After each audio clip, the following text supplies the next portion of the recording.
বন্ধুসকল আপোনালোকৰ বা আপোনালোকৰ পৰিয়ালৰ কোনো কাৰোবাৰ যদি হাড়ৰ সমস্যা বা হাড় ভাঙাৰ কিছু সমস্যা আছে, আপুনি যদি ভাল এজন অৰ্থপেডিক ডক্টৰ বিচাৰি ফুৰিছে তো আপোনাৰ কাৰণে এই ভিডিঅ'টো খুবেই প্ৰয়োজন। তো নমস্কাৰ বন্ধুসকল, পুনৰবাৰ স্বাগতম জনাইছোঁ মোৰ অন্য এটা ভিডিঅ'লৈ। সৰু এটা ইনফৰমেশ্যন আপোনালোকলৈ আগবঢ়াব বিচাৰিছোঁ, আৰু যদি এই ইনফৰমেশ্যনৰ দ্বাৰা আপোনালোকৰ কাৰোবাৰ যদি লাভৱান হয় মই নিশ্চয় সুখী হ'ম। তো বলক বন্ধুসকল ভিডিঅ'টো আৰম্ভ কৰোঁ।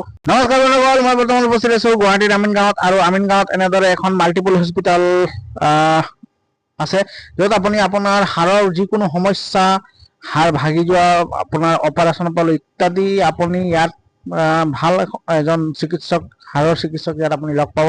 বন্ধুসকল, এনেকুৱা ক্ৰিটিকেল কণ্ডিশ্যন হয় যিহেতু আমাৰ অসমত কিছুমান চাৰ্জাৰী কৰা অসম্ভৱ হয়, আৰু যিহেতু কিছুমান এনেকুৱা পেচেণ্ট আপোনাৰ পাটনালৈ লৈ যোৱা হয়, আৰু সেই যিসকল পাটনাৰ চাৰ্জন, সেইসকল চাৰ্জনৰ আপোনালোকে ইয়াতে পাব আমাৰ অসমৰ এইখন চিকিৎসালয়ত। আৰু বন্ধুসকল, আপোনালোকে ইয়াত সকলো ধৰণৰ ICU ব্যৱস্থা আৰু ট্ৰমাৰ ব্যৱস্থা ইয়াতে পাব। 24 ঘণ্টাই খোলা থাকিব, এভেইলেবল পাব, 24 ঘণ্টাই পাব হস্পিটেলখন আপোনালোকে।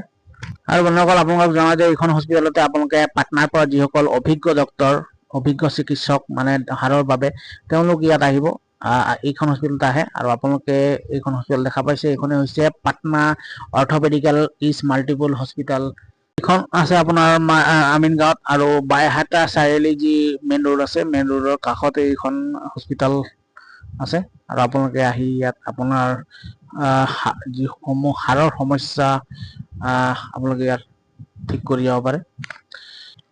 আৰু এয়া হৈছে হস্পিটেলখনৰ অভিজ্ঞ ডক্টৰ চিকিৎসকসকলৰ এনেদৰে চাকামুখ দেখা পাইছে। আৰু বন্ধুসকল, মই পুৱা খুব সোনকালে গৈছিলোঁ, 6টামান বজাৰ এই দৃশ্যবোৰ আপোনালোকক দেখাই আছোঁ।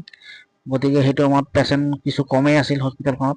বন্ধুসকল, এইটোৱে আছিল আজি সৰু ইনফৰমেশ্যন ভিডিঅ', আৰু আপোনালোকে যদি ভিডিঅ'টো চাই ভাল পালে তো লাইক কমেণ্ট শ্বেয়াৰ কৰি দিব।